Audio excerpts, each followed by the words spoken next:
Assalamualaikum warahmatullahi wabarakatuh.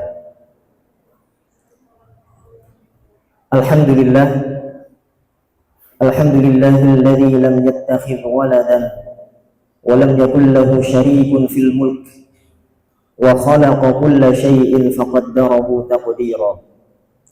Asyhadu an la ilaha illallah wa asyhadu anna Muhammadan 'abduhu wa rasuluh wa safiyyuhu min khalqihi wa khaliluh. أدى الأمانة وبلغ الرسالة ونصح للأمة فكشف الله به الغمة وجاهد في الله حق جهاده حتى أتاه اليقين. وصل اللهم وسلم وبارك على نبينا محمد وعلى آله وصحابته ومن اتبعهم بإحسان إلى يوم الدين. Alhamdulillah, segala puji dan syukur kepada Allah Subhanahu wa taala yang masih memberikan kesempatan kepada kita kaum muslimin, remaja masjid, masyarakat di sekitar Masjid Sibamenggalan untuk bersama-sama datang ke masjid ini dalam rangka untuk talabul ilmi, menuntut ilmu. Semoga Allah Subhanahu wa taala senantiasa melimpahkan keberkahan dan taufik untuk kita semua. Allah Subhanahu wa taala merupakan zat yang menciptakan alam semesta, menciptakan manusia, menciptakan jin dan seluruh makhluk-makhluknya. Dan tujuan Allah menciptakan mereka tidak lain untuk menyembahnya saja. Allah Subhanahu wa taala sama sekali tidak butuh dengan makhluk-makhluknya, sama sekali tidak butuh. Allah tidak butuh dengan ibadah kita, Allah tidak butuh dengan ketaatan kita. Bahkan jika kita bermaksiat pun tidak akan mengurangi sedikit pun dari kemuliaan Allah Subhanahu wa taala. Karena Allah Subhanahu wa taala adalah zat yang memberikan rezeki. Dia zat yang mengatur segala urusan. Sehingga tidak mungkin bagi Allah Subhanahu wa taala membutuhkan sesuatu dari makhluk-makhluknya. Allah Subhanahu wa taala berfirman, "Wa ma khalaqatul jinna wal insa illa liya'budun." Tidaklah aku ciptakan jin dan manusia melainkan untuk menyembahku. Kemudian Allah berfirman, "Ma uridu minhum min rizqi wa ma uridu an yut'imun." Aku tidak menginginkan, tidak membutuhkan diri mereka, makhluk-makhluk, sesuap makan apapun. Tidak butuh makanan dari mereka, tidak butuh rizki apapun dari mereka. Wa ma uridu an yut'imun. Tidak membutuhkan mereka memberikan makanan. Innallaha huwar razzaqu dzul quwwatil matin. Karena sesungguhnya Allah itu zat yang maha ar-razzaq, memberi rizki secara kontinu, terus menerus, tidak terputus. Dari sejak kita janin di dalam perut ibunda kita, kemudian lahir ke dunia, dari bayi kemudian beranjak menjadi anak-anak, remaja, dan jika Allah berikan umur pada kita nanti menjadi orang yang dewasa, menua, kemudian kembali pada Allah. Semua itu adalah karena Allah Subhanahu wa taala yang memberikan pada kita rizki yang terus menerus sampai kita kembali kepada Allah. Jamaah yang dimuliakan Allah, alhamdulillah pada sore hari ini kita bisa berjumpa untuk mengkaji satu tema yang diusulkan oleh panitia, yang mana tema ini berjudulkan "Tenangkan Hatimu Sebelum Memerangi Egomu". Ya, judulnya cukup unik nih ketika saya melihat maksudnya bagaimana gitu. Tapi setelah saya lihat, oh maksudnya adalah seperti ini. Ya, mungkin dalam bahasa syar'i yang kita kenal, ego yang bisa diartikan sebagai al-hawa kalau dalam bahasa syar'i, atau hawa nafsu. Karena ego sendiri ini bukan berasal dari bahasa Arab. Namun insya Allah semoga kita diberikan kemudahan untuk mengkaji tema ini sampai akhir nanti. Dan wallahu ta'ala alam, biasanya kajian sampai jam berapa? Kajian biasanya sampai jam berapa selesai? Karena di 1 jam. Oh, 1 jam. Ya, kita insya Allah mencoba untuk bisa menyelesaikan. Di awal pembahasan ini kita mencoba mengkaji satu ayat di dalam Al-Quran yang kaitannya sangat erat dengan hati manusia, yang mana Allah itu menitipkan di dalam jiwa manusia ada dua kutub, ya, dua kutub, ada kutub baik, ada kutub buruk yang selalu bertentangan. Sebagaimana kalau kita lihat magnet itu ada dua kutub yang saling bertolak belakang. Di dalam jiwa manusia juga demikian. Allah Subhanahu wa taala berfirman, "Wa nafsi wa ma sawwaha." Ini tulisannya mungkin tidak terlalu terlihat ya, tapi di sini ayatnya dari surah Asy-Syams. Wa nafsi wa ma sawwaha, dan demi jiwa dan penyempurnaan ciptaan jiwa tersebut. Fa'alhamaha fujuraha wa taqwaha. Allah mengilhamkan di dalam jiwa itu ada kecenderungan untuk berbuat fujur, berbuat kejahatan, dosa, maksiat, dan lain sebagainya. Wa taqwaha, tapi di sisi lain Allah juga menjadikan di dalam jiwa itu ada sisi ketakwaan, sisi baik dari manusia. Jadi Allah Subhanahu wa taala memang sengaja menjadikan di dalam diri manusia dua kutub ini untuk menguji mereka. Sebetulnya mereka itu mau taat atau tidak. Karena dengan bahasa lain, kalau kita taat kepada Allah terus menerus, ya lantas apa bedanya kita dengan malaikat yang memang Allah ciptakan memang untuk tunduk hanya kepada Allah. Di mana Allah berfirman, la ya'sunallaha ma amarahum. Malaikat tidak pernah bermaksiat, membanggang kepada Allah Subhanahu wa taala. Wa yaf'aluna ma yu'marun. Mereka selalu mentaati, menjalankan perintah Allah Subhanahu wa taala. Tapi juga tidak mungkin seorang manusia itu terlepas dari kesalahan, dari dosa. Terkadang dia terjatuh ke dalam dosa, yang mana disinilah ujiannya. Jika dia mampu menghalau jiwanya dari dosa ini, maka dia akan jauh lebih mulia daripada iblis, daripada setan. Karena kita sadari bahwa kita itu sangat lemah. Allah ciptakan sangat lemah. Wa khuliqal insanu dha'ifa. Manusia diciptakan Allah dengan kondisi sangat lemah. Sangat lemah. Kita mudah sekali ya Allah cabut nyawanya kapanpun dia menghendaki. Dan sangat mungkin Allah timpakan kepada kita berbagai macam bencana, mara bahaya atau ujian di dalam kehidupan. Karena manusia memang diciptakan Allah dengan kondisi yang lemah. Laqad khalaqnal insana fi kabad. Sungguh kami telah menciptakan manusia dalam kesusah payahan. Kemudian qad aflaha man zakkaha. Tapi sungguh telah beruntung orang yang menyucikan jiwanya. Nah, tadi ada dua kutub, kutub buruk, kutub baik.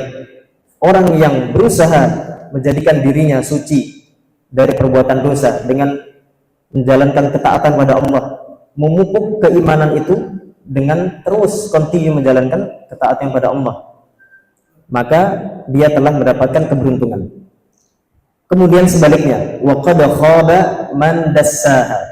Sungguh telah merugi orang-orang yang mengotori jiwa tersebut. Jadi kita memiliki pilihan antara mau berbuat baik atau buruk. Di dalam diri kita ada dua dorongan ini yang memang Allah titipkan sebagai ujian bagi kita umat manusia. Karena sesungguhnya yang paling mulia di sisi Allah adalah orang yang paling bertakwa di hadapan Allah Subhanahu wa taala. Inna akramakum 'indallahi atqakum. Sesungguhnya yang paling mulia di sisi Allah adalah orang yang bertakwa. Mungkin ada yang bertanya, sampai kapan kita beramal di dunia ini? Sampai kapan kita beramal? Suatu ketika pernah ditanya Imam Ahmad bin Hanbal, sampai kapan kita beramal pada Allah? Kemudian dia menjawab, hatta idza wati'a ahadu qadamaikal jannah. Sampai ketika salah satu dari kakimu masuk ke dalam surga. Nah, itu baru sudah selesai istirahat. Ditanya, mata roha, kapan istirahat wahai imam? Kenapa engkau terus belajar, terus beramal? Beliau menjawab, sampai salah satu dari kedua kakimu masuk ke dalam surga. Artinya kapan?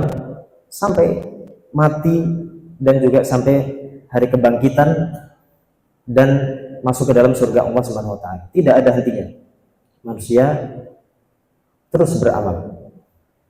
Dan tidak ada yang menjamin akhir hidup kita, sehingga kita diperintahkan untuk istiqamah dalam menjalankan agama ini. Suatu ketika ada salah seorang sahabat Nabi SAW datang kepada beliau dan bertanya, meminta nasihat.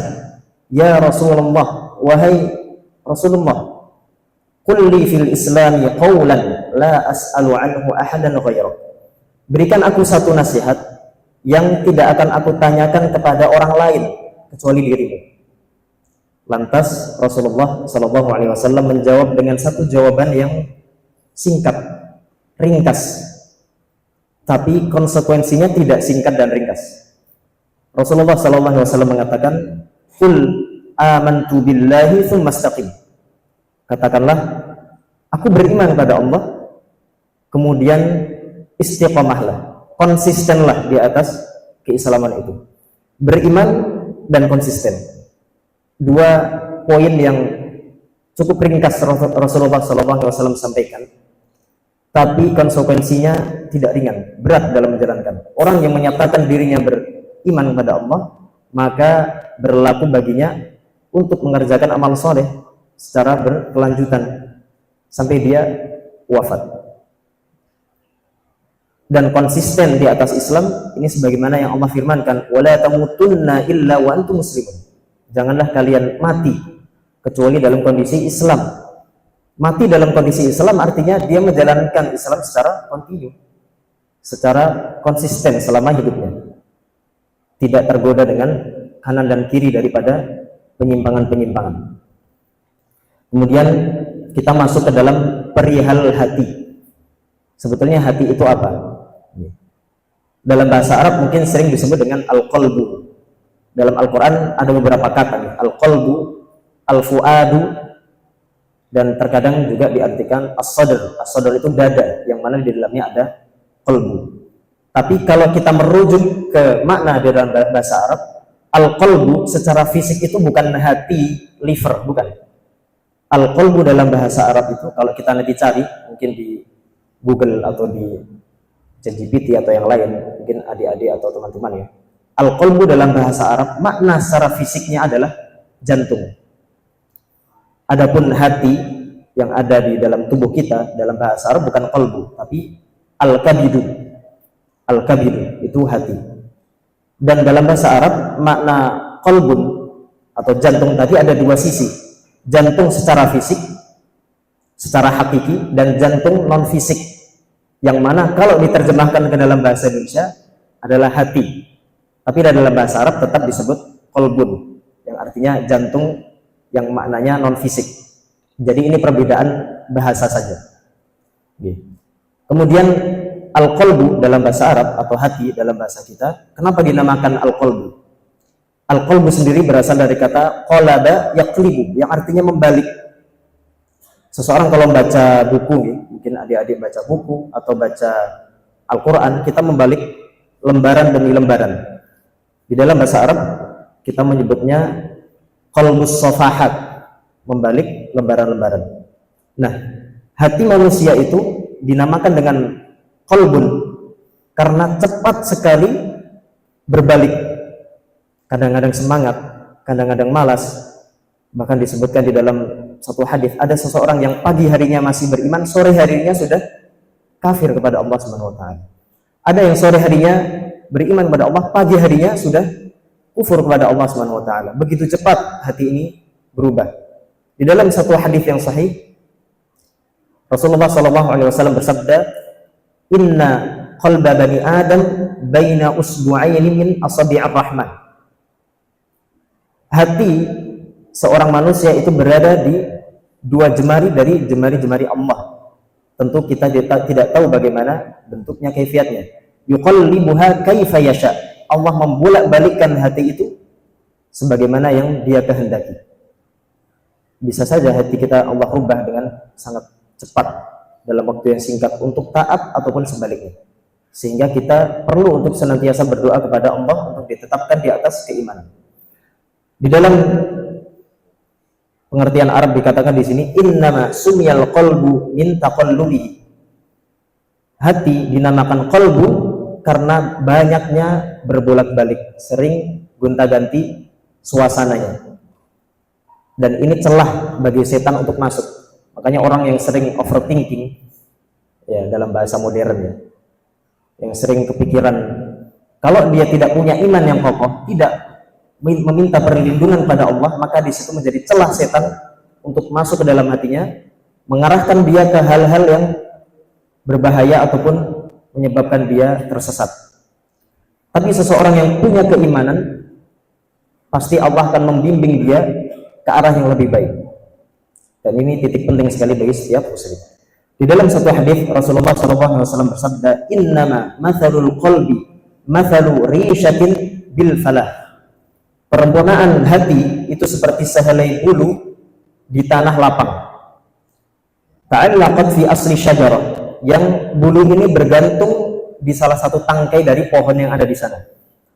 Yuqallibuha ar-rihu dhahran li batnin, yang mana ketika angin menerpa, bulu yang tadi nyangkut tadi itu bolak-balik ya, ya terbawa angin, terombang-ambing. Seperti inilah kondisi hati manusia, sebagaimana yang Rasulullah SAW sabdakan. Kemudian kedudukan hati di dalam Islam, paling tidak ada 3 poin penting kedudukan hati di dalam Islam yang penting kita ketahui. Yang pertama adalah hati adalah kunci keselamatan di akhirat. Kunci keselamatan di akhirat. Karena hati ini tempat menyimpan keimanan kita kepada Allah Subhanahu wa taala. Iman itu kelihatan atau tidak? Tidak kelihatan. Tapi ada atau tidak? Ada. Tempatnya di mana? Di hati. Allah Subhanahu wa taala berfirman, "Yauma la yanfa'u malun wala banun illa man atallaha biqalbin salim." Yaitu pada hari ketika harta dan anak-anak tidak lagi berguna, yaitu pada hari kiamat.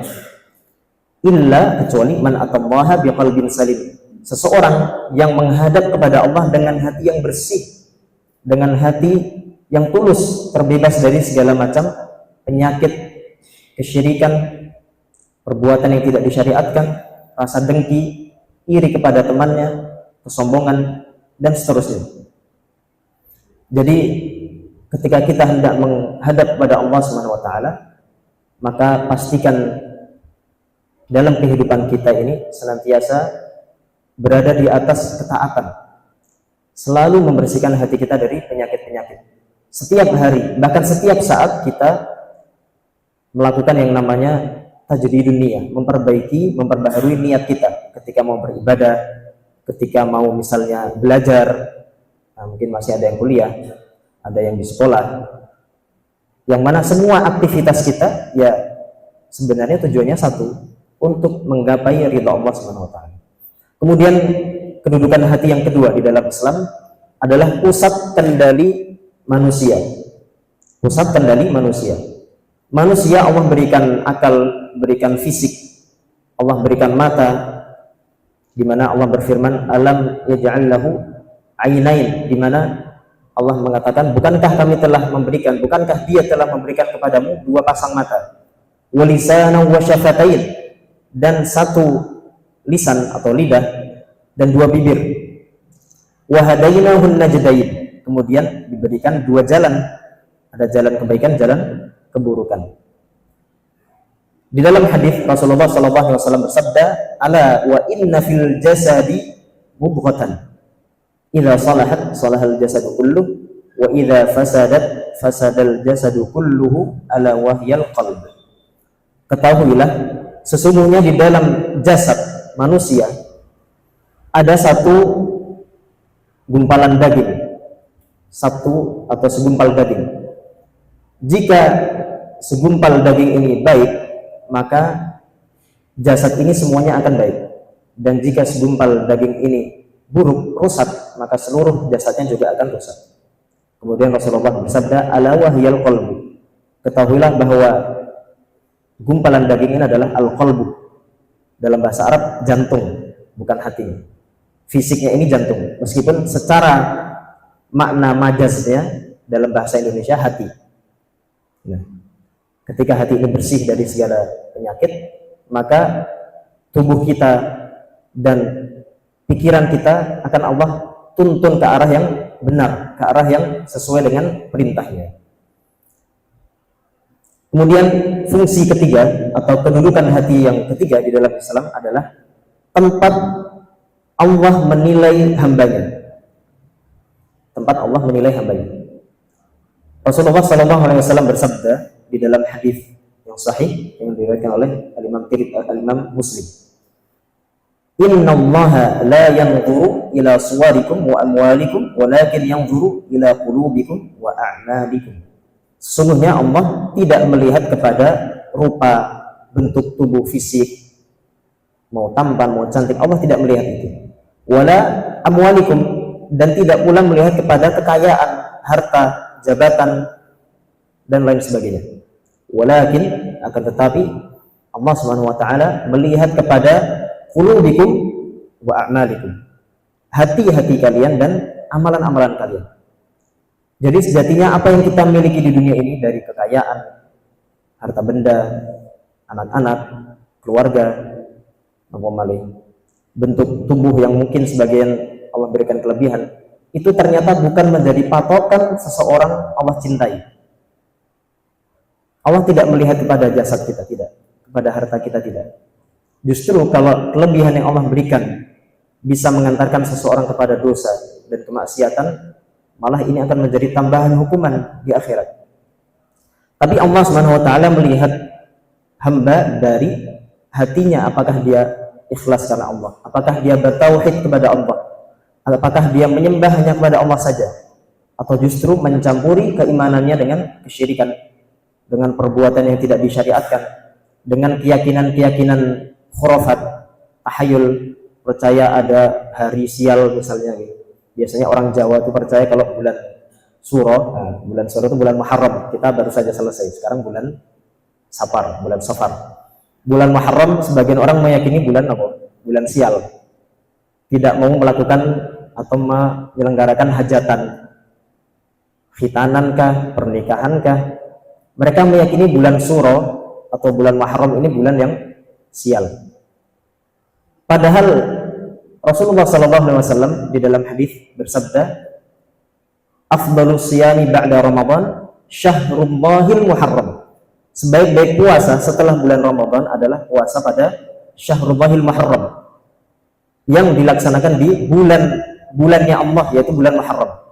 Allah menamai bulan Muharram atau bulan Syuro dalam bahasa Jawa kita dengan Syahrullah, bulannya Allah. Maka kontradiksi kalau dikatakan bulannya Allah tapi kok sial.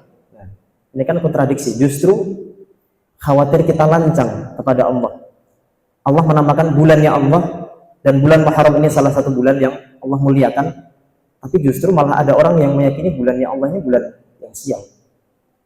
Kita khawatir kita lancang kepada Allah Subhanahu wa taala. Justru ini adalah bulan yang Allah muliakan. Kemudian dinukilkan dari salah satu ulama tabi'in yang namanya Bakar bin Abdullah Al-Muzani, yang dia akan menggambarkan Abu Bakar As-Siddiq, salah satu sahabat Nabi yang paling mulia. Dia adalah khalifah yang pertama setelah Rasulullah SAW wafat. Abu Bakar As-Siddiq itu mungkin secara zahir amalannya ya ada sahabat-sahabat lain yang melebihi beliau dalam beberapa sisi, mungkin saja.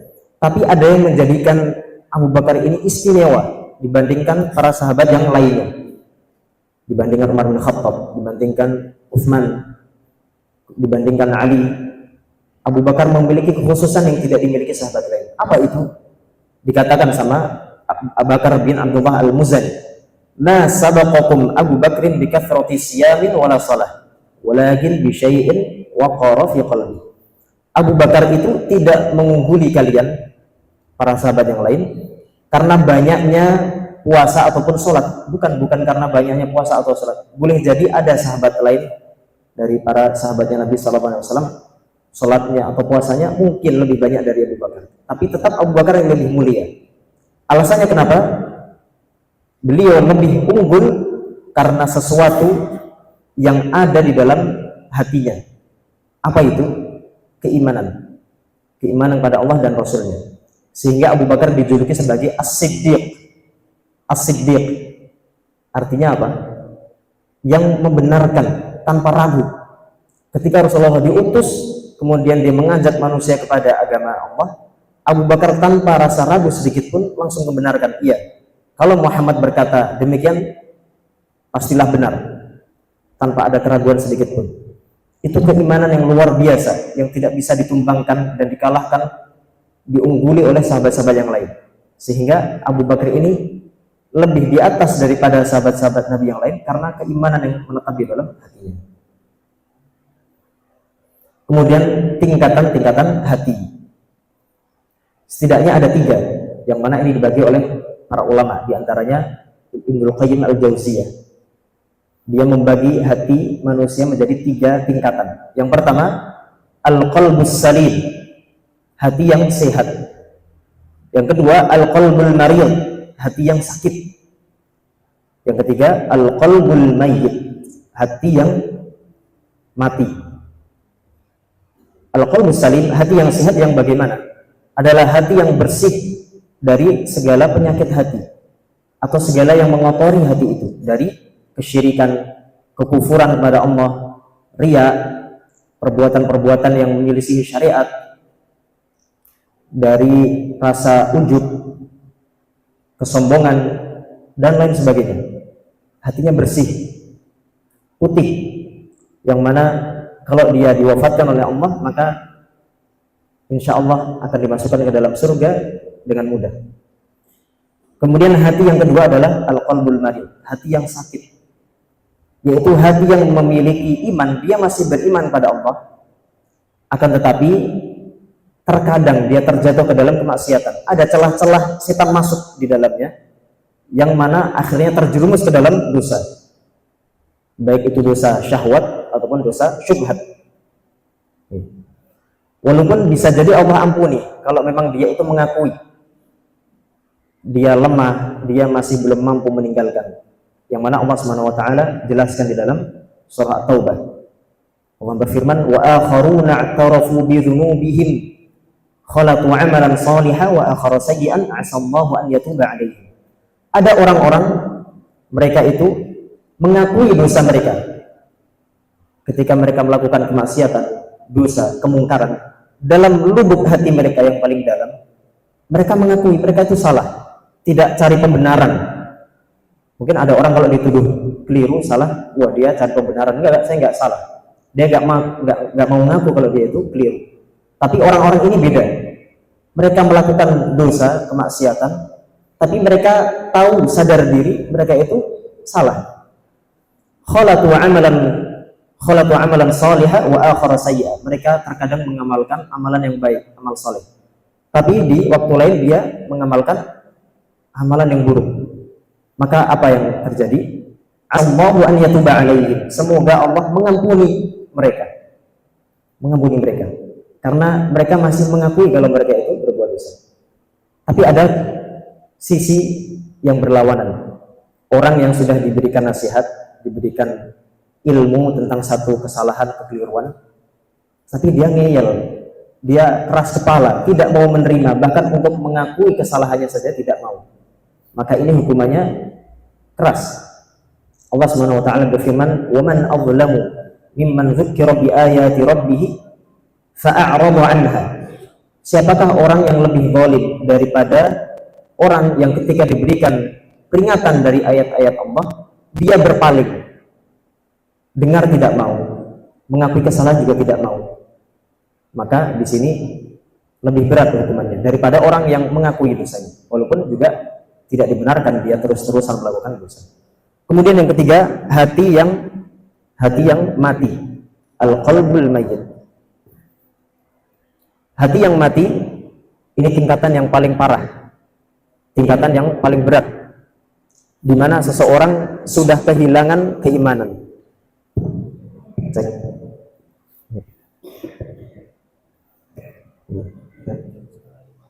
Oh nggih, insyaallah. Ya, ini kalau tadi iman yang hilang, ini mic-nya suaranya hilang. Cek ya. Bismillah, semoga mic-nya tidak hilang suaranya.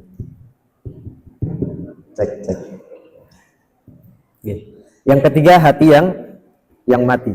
Al-qalbul mayyit. Kayaknya mau habis ini baterainya. Merah. Kayaknya mau habis ini. Cek, tes. Mohon izin minum dulu ya.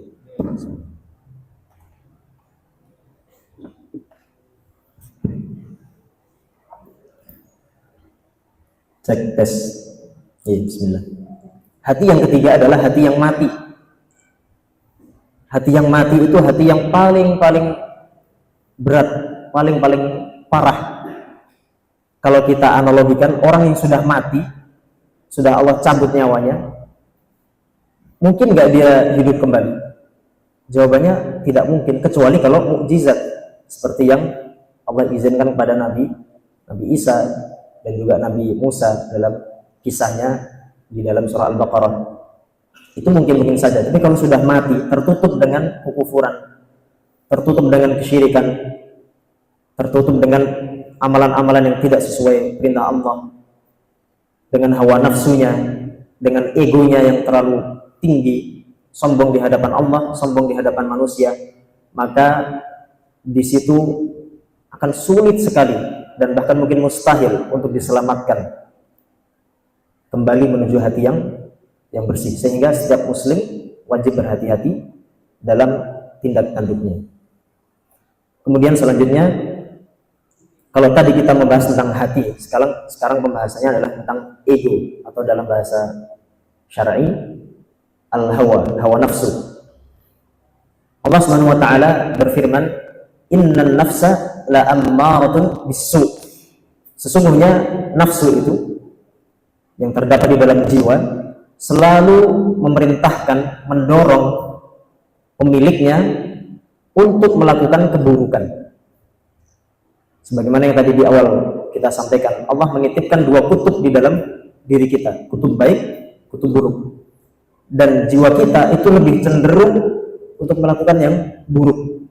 Sehingga kalau tidak dibarengi dengan keimanan, sangat mudah jiwa kita itu terjatuh ke dalam perbuatan yang Allah tentang, yang Allah peringatkan.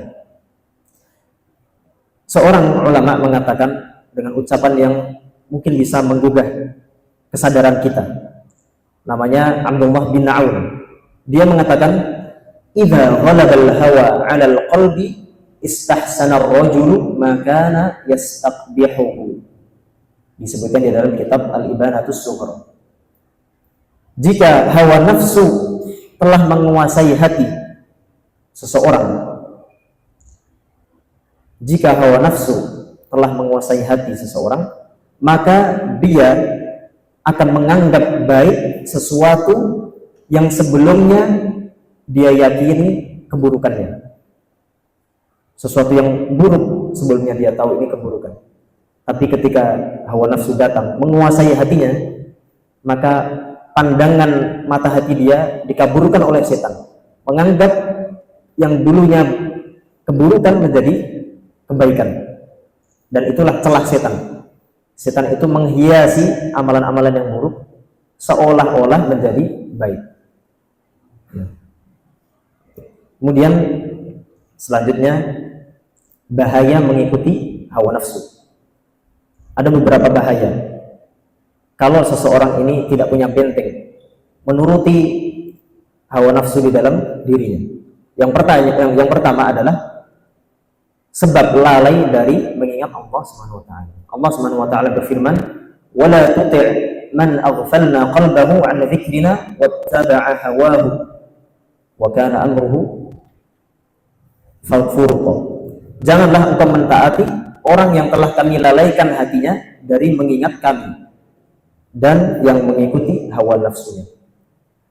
Artinya orang yang lalai kepada Allah, sejatinya dia telah dirasuki oleh hawa nafsunya. Dia lebih mengutamakan kenyamanan, kesenangan dirinya dibandingkan ketaatan kepada Allah Subhanahu wa taala. Kemudian bahaya yang kedua, ketika seseorang mengikuti hawa nafsunya, yaitu akan terkunci hatinya dari mendapatkan petunjuk. Kalau tadi lalai, awalnya lalai dulu, bermudah-mudahan. Kalau sudah lalai, bermudah-mudahan, lama-lama hatinya akan mengeras, sehingga kalau diberikan nasihat, diberikan ilmu, akan menolak. Dan ini yang bisa merasakan orang itu sendiri. Orang lain tidak tahu. Yang tahu hanya dia dengan Allah Subhanahu wa taala. Boleh jadi secara penampilan orang sepertinya baik-baik saja, tidak ada yang bermasalah. Sepertinya ya bergaul dengan teman-temannya ya pergaulan yang normal, tapi bisa jadi batinnya, hatinya tersiksa. Dan itu tidak ada yang tahu kecuali dirinya dengan Allah Subhanahu wa taala. Boleh jadi itu disebabkan karena dia lalai kepada Allah Subhanahu wa taala dan mengikuti hawa nafsunya. Allah Subhanahu wa taala berfirman, "Afara'aita man ittakhadha ilahahu hawahu wa adallahu Allahu 'ala 'ilmin wa khatama 'ala sam'ihi wa qalbihi." Tidakkah engkau melihat orang yang menjadikan hawa nafsunya sebagai tuhannya, sebagai sesembahannya? Ada orang menuhankan hawa nafsunya. Ketika dirinya, jiwanya memanggil kepada keburukan, tanpa basa-basi langsung dituruti, tanpa berpikir dampak jangka pendek ataupun jauhnya. Pokoknya asal hawa nafsunya menginginkan sesuatu, langsung saja dia lakukan, menjadikan hawa nafsunya sebagai tuhannya. Kemudian Allah membiarkan ia tersesat berdasarkan ilmunya Allah Subhanahu wa taala, lalu Allah mengunci pendengaran orang itu dan hatinya. Kalau sudah dikunci, susah lagi dibuka, kecuali kalau dia ya berusaha untuk mendatangkan kuncinya itu dengan kembali menjalankan ketaatan. Kemudian bahaya yang ketiga, bahwa mengikuti hawa nafsu bisa menjerumuskan seseorang ke dalam kesesatan dan penyimpangan. Allah Subhanahu wa taala berfirman, "Fa in lam yastajibu laka fa'lam annama yattabi'una ahwa'ahum wa man adallu mimman ittaba'a hawahu bighairi hudan min Allah." Jika mereka tidak memenuhi ajakanmu, ketahuilah bahwa mereka hanyalah mengikuti hawa nafsu mereka. Dan siapakah yang lebih sesat daripada orang yang mengikuti hawa nafsunya tanpa petunjuk dari Allah Subhanahu wa taala. Jadi orang yang selalu menuruti keinginan hawa nafsunya, tidak membentengi dirinya dengan keimanan, maka sangat rentan terjatuh ke dalam kesesatan dan penyimpangan, baik dalam hal-hal yang berkaitan dengan keyakinan, dengan akidah, ataupun hal-hal yang sifatnya itu tabiat manusia. Karena dia sudah meninggalkan ketaatan kepada Allah, maka semakin Allah jauhkan dan setan pun menghiasi hatinya. Allah Subhanahu wa taala berfirman, "Falamma zaghu azagha Allahu qulubahum."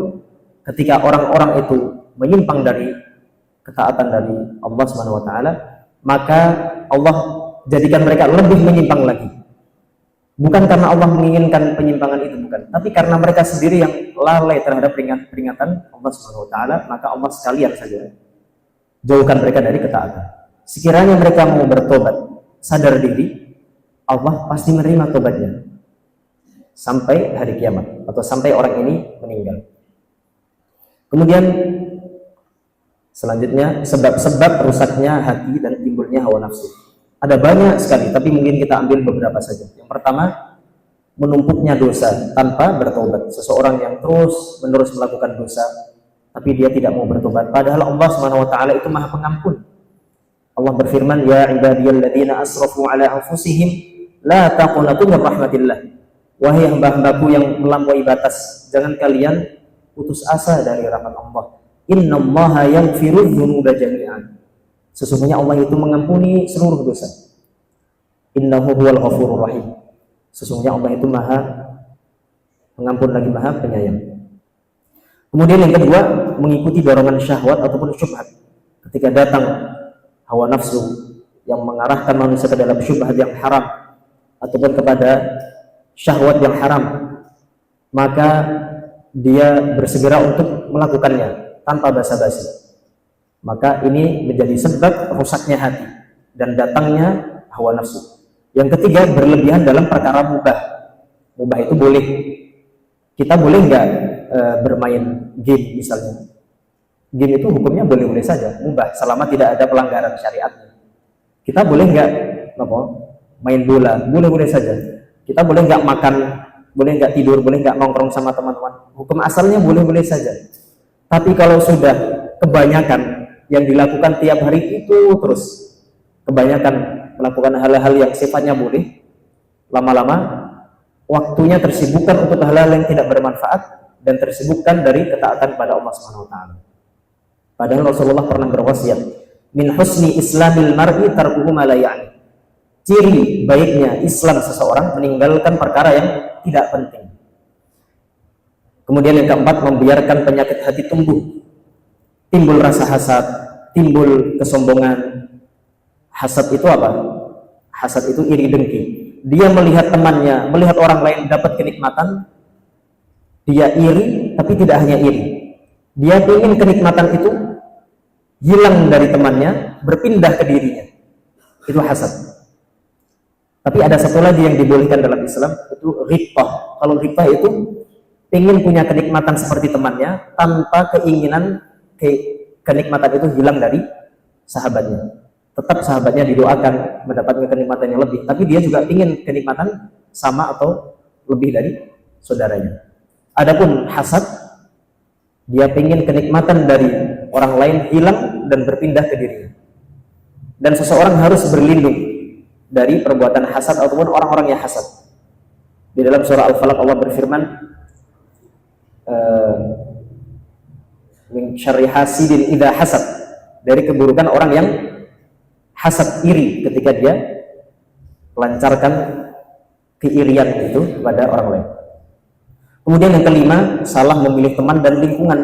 Teman-teman yang sering berkumpul, lingkungan yang sering dia di situ. Kalau dia tidak selektif dalam memilih teman ataupun sahabat, sangat mudah dia terbawa arus. Kalau hanya sekedar kenalan, teman yang tidak terlalu akrab, boleh saja kita berteman dengan siapapun, boleh. Tapi kalau yang namanya sahabat, yang namanya teman karib, untuk curhat, minta nasihat, itu tidak semua orang bisa, karena dia sangat mempengaruhi keimanan kita. Rasulullah SAW bersabda, al-mar'u ala dini khalilih, seseorang itu berada di atas agama temannya.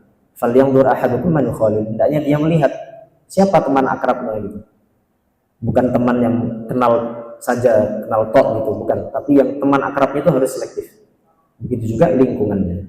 Kemudian yang keenam, sering bermudah-mudahan dalam perkara agama.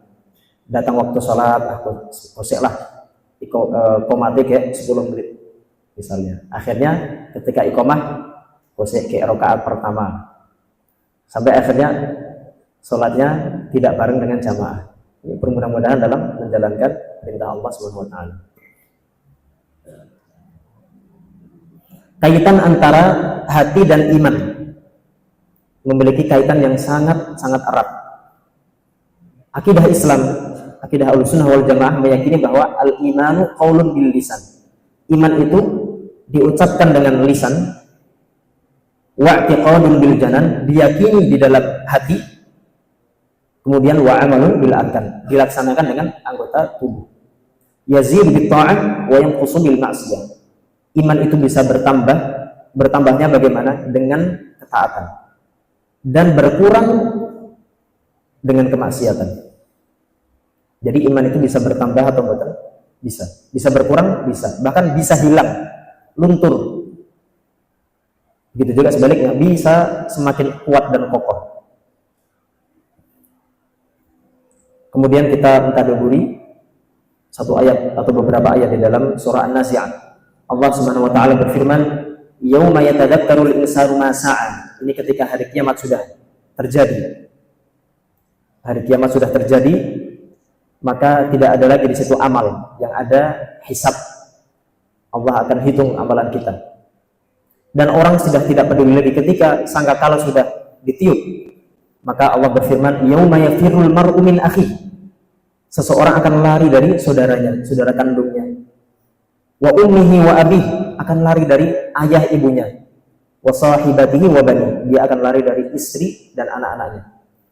Padahal kita di dunia ini sayang sama keluarga kita, sama saudara kita, sama orang tua kita, ayah ibu kita, sama istri kita, anak-anak.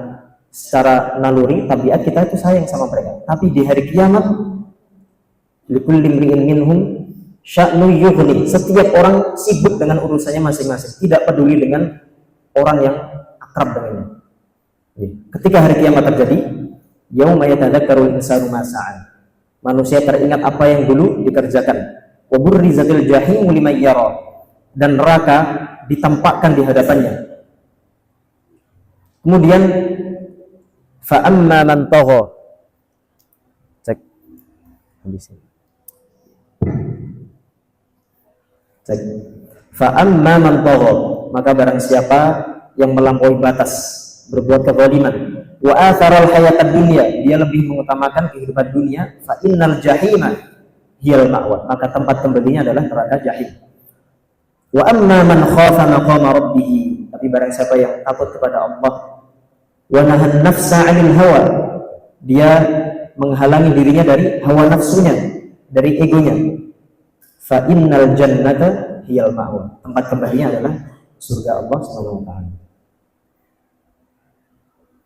Nah, di sini ada beberapa kisah ya, ada 3 kisah, tapi nanti kita lihat waktunya. Kalau cukup bisa kita sampaikan semuanya, kalau tidak mungkin ya kita ambil beberapa saja. Yang pertama tentu kisah yang sangat masyhur, kisah Nabi Yusuf alaihi salam yang disebutkan di dalam Al-Quran. Kisah Nabi Yusuf ya hampir semua kaum muslimin insya Allah mengetahui.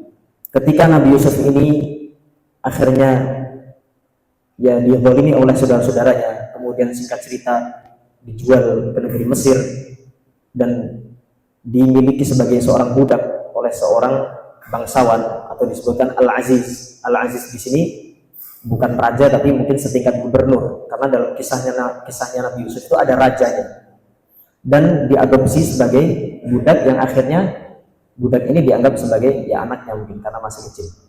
Nah, sampai akhirnya Nabi Yusuf tumbuh dewasa, dan Nabi Yusuf Allah berikan kelebihan ketampanan di dalam dirinya. Sampai akhirnya ibu angkatnya ini atau tuan perempuannya ini tergoda dengan Nabi Yusuf dan mengajaknya untuk berbuat maksiat pada Allah Subhanahu wa taala. Maka Nabi Yusuf pun hampir-hampir saja tergoda sekiranya tidak Allah selamatkan. Allah Subhanahu wa taala berfirman tentang Nabi Yusuf ini. Nabi Yusuf mengatakan, "Wa ma ubarri'u nafsi." Aku tidak mengatakan jiwaku juga terbebas. Innan nafsa la'ammaratun bisu', karena sesungguhnya jiwa itu selalu mengundang, menyuruh manusia berbuat keburukan. Tapi illa man rahima rabbi, kecuali jiwa yang Allah berikan rahmat, Allah selamatkan, di antaranya Nabi Yusuf alaihissalam. Kemudian kita lanjut ke kisah yang ketiga di sini, kisah penghafal Al-Quran. Ini diceritakan oleh Imam Ibnu Katsir di dalam kitabnya Al-Bidayah wa Nihayah. Seseorang penghafal Al-Quran yang dia itu terkenal dengan keimanannya kepada Allah, teman-temannya mengenal dia sosok yang baik.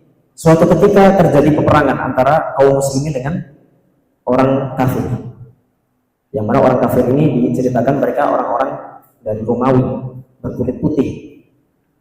Akhirnya pasukan kaum muslimin, diantaranya pemuda ini, berjaga di pinggiran batas Daulah Islamiyah di masa itu. Dia berjaga di salah satu benteng. Suatu hari dia melihat dari atas benteng itu, dari pihak musuh ada seorang wanita. Wanita yang menurut pandangan dia sangat-sangat cantik. Sampai dia tergoda dengan perempuan ini. Dan kita tahu bahwa perempuan ini tidak muslim. Mereka orang-orang Romawi ini orang-orang Nasrani. Sampai akhirnya pemuda ini tidak menghiraukan keimanan yang ada di dalam hatinya. Dia mengedepankan hawa nafsunya. Akhirnya dia menuliskan satu surat. Dia mengatakan, "Kaifa sabilu ilaiki?"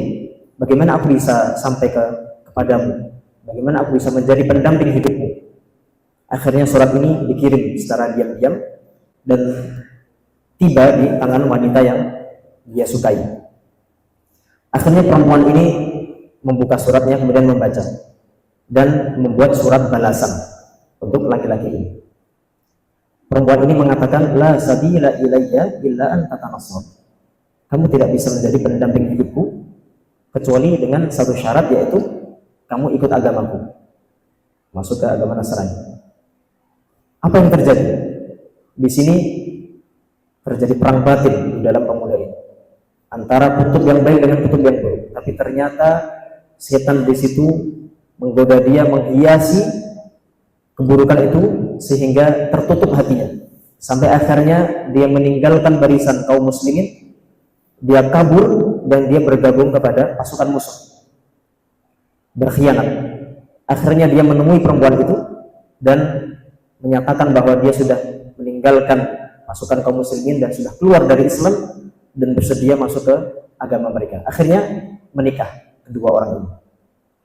Sampai suatu masa setelah beberapa waktu bergulir, tidak sengaja orang ini bertemu dengan kawan-kawan muslim dulu yang menjadi sahabat-sahabatnya. Kemudian kawan-kawannya ini bertanya kepada pemuda ini, ma fa'ala bikal Qur'an? Aina al-Qur'an? Di mana Quran yang dulu kamu hafal? Apa yang dilakukan Al-Quran sampai kamu bisa murtad seperti ini?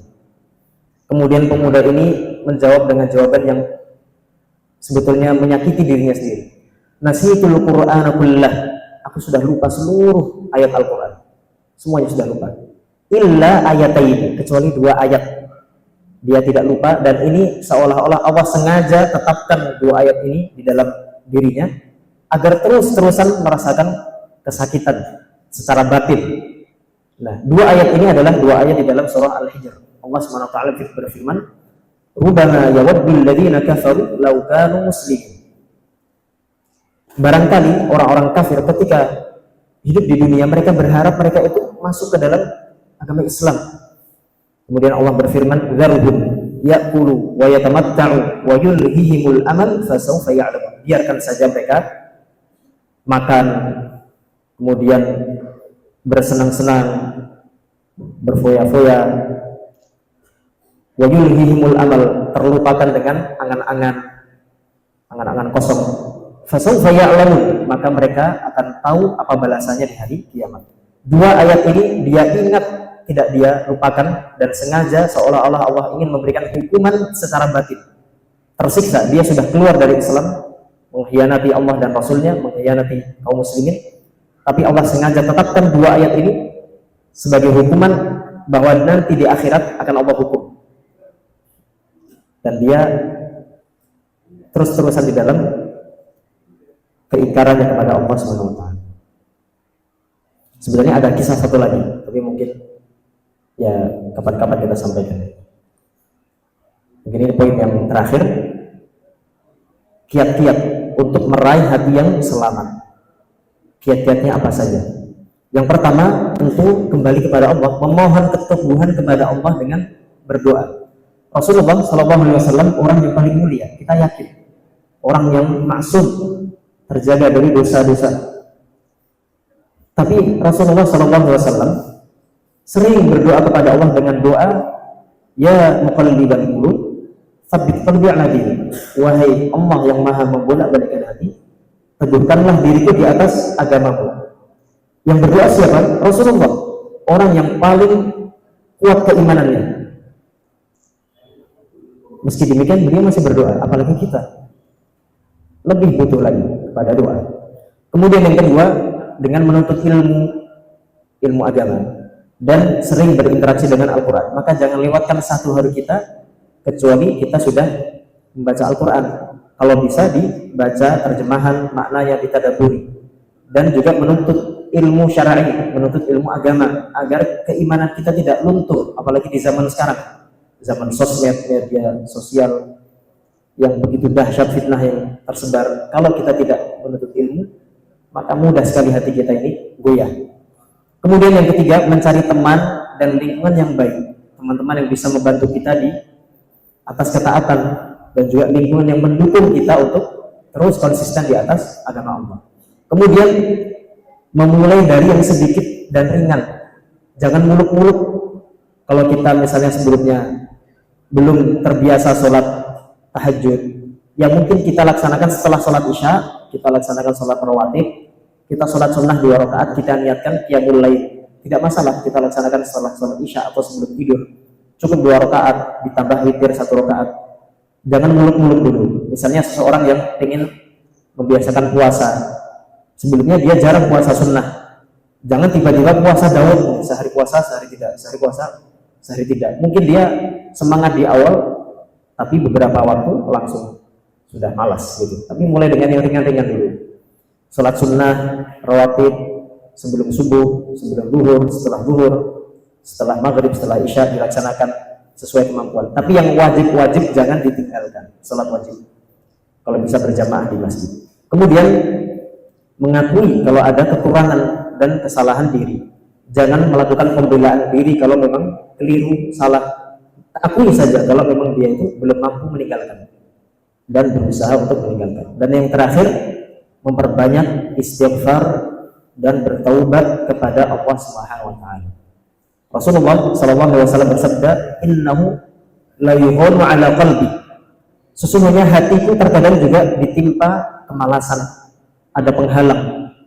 Wa inni la astaghfirullah fil yaumi atamarrah, dan aku selalu beristighfar memohon ampun kepada Allah dalam sehari sebanyak 100 kali. Rasulullah SAW dosanya sudah diampuni yang lalu dan yang akan datang, dan beliau terjaga dari dosa, dijamin masuk ke dalam surga. Tapi beserta dengan itu, beliau SAW beristighfar memohon ampun kepada Allah dalam sehari paling tidak 100 kali, dalam riwayat lain disebutkan 70 kali. Maka kita tentu lebih butuh dengan istighfar memohon ampun kepada Allah di sela-sela waktu kita, di waktu luang yang mungkin kita sedang tidak ada kesibukan, sempatkanlah berzikir kepada Allah. Apalagi kalau di waktu pagi dan petang ada zikir pagi petang. Apalagi ada yang sudah hafal atau ada yang belum hafal, bisa dihafalkan sebagian dari zikir-zikir tersebut. Demikian yang bisa saya sampaikan. Semoga ada manfaatnya dan bisa menambah keimanan kita kepada Allah, dan kita menyadari bahwa hati kita itu sangat lemah. Kalau tidak dibimbing dengan wahyu dan ketaatan kepada Allah, maka sangat mudah terjatuh ke dalam kesesatan, ke dalam kemaksiatan kepada Allah Subhanahu wa taala. Maka semoga yang kita sampaikan di sore hari ini bisa bermanfaat, menambah keimanan kita kepada Allah, menambah ilmu kita, dan menambah ketenangan jiwa batin kita di atas agama Islam dan di atas keimanan kepada Allah Subhanahu wa taala. Demikian saya akhiri. Wassallallahu wasallim wa barik ala nabiyina Muhammad. Wassalamualaikum warahmatullahi wabarakatuh. Terima kasih atas materi yang beliau sampaikan. Semoga menambah wawasan kepada kita semua. Kemudian acara selanjutnya yaitu tanya jawab. Mungkin bagi teman-teman ataupun bapak-bapak mau bertanya, saya persilakan.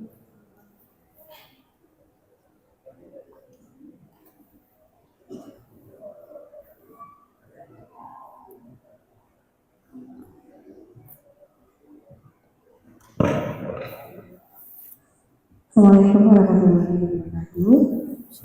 Ustaz bertanya tadi akhir ada tadabbur Quran surat An-Nasi'ah. Ketika di waktu lalu memang ketemu ya, karena kalau kita baca Quran akan sampai ke ayat itu. Sebelumnya mungkin sebelum jadi ibu seperti sekarang ini ya, itu kayaknya ya nggak terbayang bahwa nanti akan masing-masing anak, suami, istri akan melupakan usia.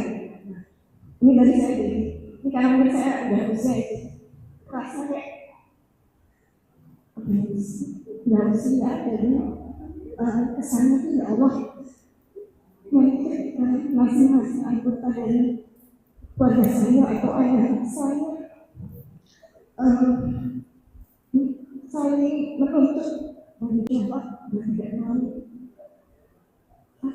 itu harus melepas, tidak mau tahu mas dengan panggilannya sendiri itu sakit sekali, sedih.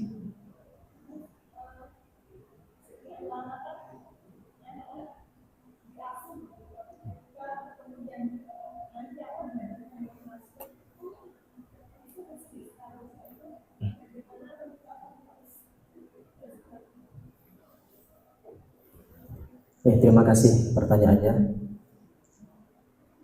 Allah Subhanahu wa taala yang tadi saya sampaikan berfirman di dalam surat Abasa. Yauma yafirul mar'u min akhi. Pada hari ketika seseorang lari dari saudaranya. Wa ummihi wa abihi. Lari dari ibu bapaknya. Wa sahibatihi wa bani. Lari dari istri dan anak-anaknya. Likulli imri'in minhum yawmidzin syahnun yughni. Setiap orang sibuk dengan urusannya masing-masing ketika hari kiamat. Tentu seseorang yang mengetahui dia merawat anaknya dengan sepenuh hati, merawat keluarganya agar tetap berada di atas keimanan pada Allah. Kalau misal sewaktu-waktu mungkin dia terjatuh ke dalam kekeliruan, kesalahan sebagai seorang yang pernah membimbing pasti akan merasa sedih. Dan apakah kesedihan kekecewaan ini hanya ditimpakan kepada kita sebagai umatnya Nabi SAW? Ternyata jawabannya tidak. Para Nabi dan Rasul juga diuji dengan hal yang sama dan mungkin justru lebih dahsyat. Pertama, kisahnya Nabi Ibrahim alaihissalam. Nabi Ibrahim alaihissalam memiliki seorang ayah namanya Azar. Ayahnya adalah seorang pembuat patung dan penyembah patung. Nabi Ibrahim itu orang yang sangat lembut hatinya. Allah berfirman, Inna Ibrahima la halimun awwahun munib. Nabi Ibrahim itu hatinya lembut, sering bertobat kepada Allah. Tapi dia mengetahui ayahnya itu orang yang menyembah pada selain Allah. Nabi Ibrahim sering menasihati ayahnya, Ya abati la ta'budi syaitan. Wahai ayahku, jangan kau sembah setan. Jangan kau sembah berhala-berhala yang jadikan engkau menyembah pada selain Allah. Inna syaitana kana lil insani 'asiyan. Setan itu membangkang kepada Allah. Kemudian sampai-sampai Nabi Ibrahim itu memohonkan ampun untuk ayahnya. Tapi ternyata Allah larang. Di dalam surah Taubah Allah berfirman, "Wa ma kana istighfaru Ibrahim li abihi illa 'an maw'idatin wa'adaha iyyah." Istighfarnya, permohonan ampun Nabi Ibrahim untuk ayahnya yang pernah dia lakukan tidak lain karena Nabi Ibrahim itu pernah berjanji, "Wahai ayahku, meskipun kamu belum beriman, aku mohonkan ampun." Tapi ternyata Allah tegur. Falamma tabayyana lahu annahu aduwwu lillahi tabarra'a min. Ketika telah jelas bahwa ayahnya itu adalah musuhnya Allah, akhirnya Nabi Ibrahim pun berlepas diri. Padahal Nabi Ibrahim itu sayang sekali kepada ayahnya. Artinya ujian semacam ini ditimpakan kepada para nabi dan rasul. Kisah kedua adalah kisah baginda Rasulullah Muhammad SAW. Nabi Muhammad setelah kedua orang tuanya wafat, dirawat oleh kakeknya. Kakeknya wafat, dirawat oleh pamannya Abu Thalib. Abu Thalib merawat Nabi SAW sejak kecil, ketika berdagang ke berbagai negeri dibawa, digendong, dirawat dengan sepenuh hati. Ketika diutus menjadi seorang rasul, bahkan Abu Thalib itu sebetulnya dalam lubuk hatinya meyakini kebenaran Islam, meyakini kebenaran yang dibawa oleh Nabi SAW. Tapi dia masih menyimpan apa yang dinamakan dengan hamiyatul jahiliyah, fanatisme kepada sukunya, keyakinan jahiliyah. Sampai akhirnya tiba di waktu di mana Abu Thalib sakaratul maut.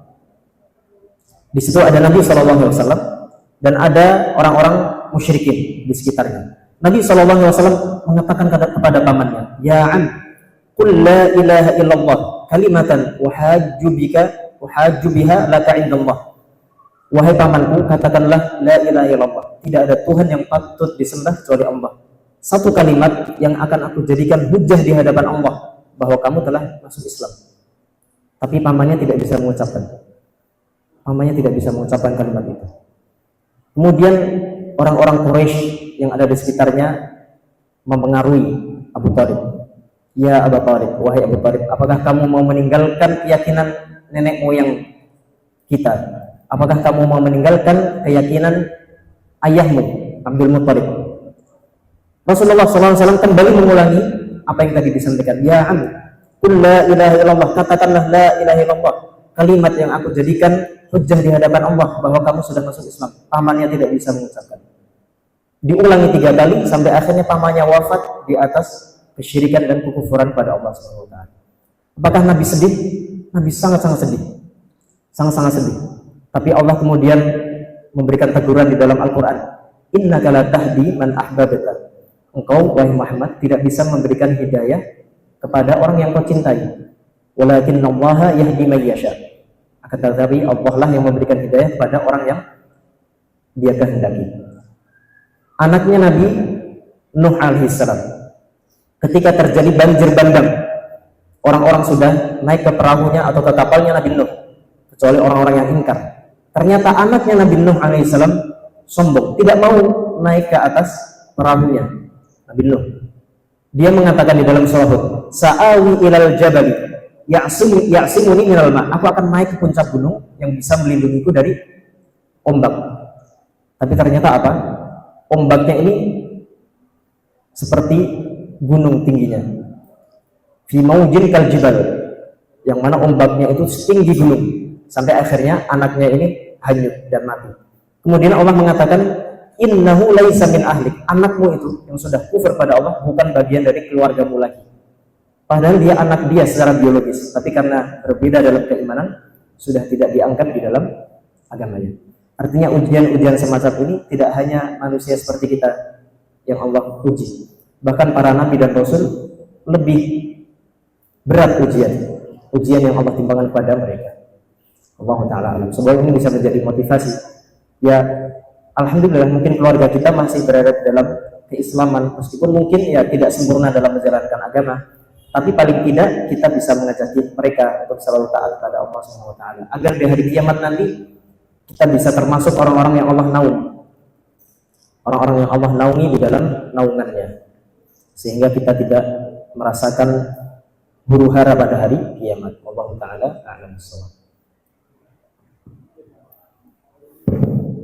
Selanjutnya karena ini sudah mendekati waktu maghrib, langsung saja saya ingin memberikan beberapa supplement dari kepada peserta yang sudah hadir. Minta tolong perwakilannya untuk yang cewek adalah Mbak Mediana, kemudian salah satu dari teman-teman yang dari SMA Negeri 3 dan salah satu dari teman-teman yang dari Kalisik untuk maju ke sebelah sana dan mengambil souvenir yang akan diberikan oleh Mas Faik. Kemudian untuk yang peserta yang buka, saya juga minta dari teman SMA 3, kemudian dari teman-teman dari Pantai Asuhan Kalisik dan salah satu perwakilan yang TMM PKR Fakudin diwakili oleh Stefan Maulana. Monggo.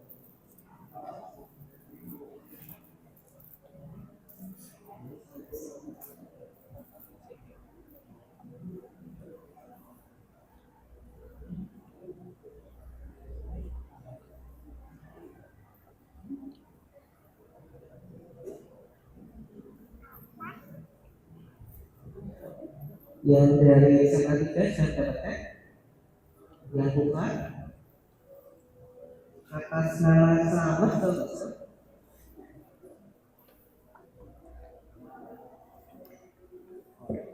terima kasih untuk teman-teman yang sudah hadir dan acara saya adalah penutup saya